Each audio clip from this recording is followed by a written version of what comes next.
და უცხოეთის დღის მთავარი ამბების შემდეგ ისევ საქართველოს დღეიდან საქართველოს უცხოეთში დიასპორის საპატიო წარმომადგენლები ეყოლება. საბერძნეთში, დიდ ბრიტანეთსა და ამერიკაში მცხოვრებ ქართული დიასპორის ხელმძღვანელებს დღეს სკაიპით ესაუბრნენ და საგანგობოჭ კონკურსის შედეგად შეარჩიეს.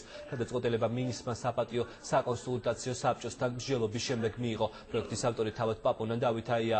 ქართული დიასპორის საპატიო წოდების მფლობელის ვინაობა დღის ბოლომდე გაირკვევა. პროექტის მიზანი საზღვარგარეთ ქართული დიასპორების ორგანიზებული საქმიანობის ხელშეწყობა, ასევე საქართველოსა და ქართულ დიასპორებთან შორის ურთიერთობების კიდევ უფრო გაღრმავება.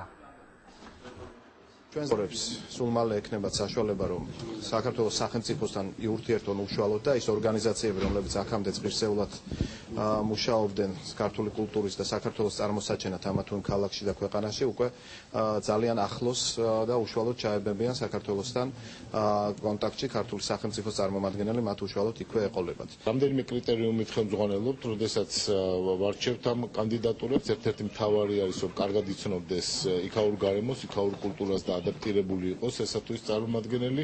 ჩვენი პასუხისგებლობა არის ძალიან მაღალი, იმიტომ რომ ძალიან კარგად გვესმის, რომ იმ უამრავ ქართველს შორის და ძალიან ბევრ წარმატებულ ქართველს შორის ჩვენ უნდა ავირჩიოთ ყველაზე უფრო წარმატებული ადამიანი.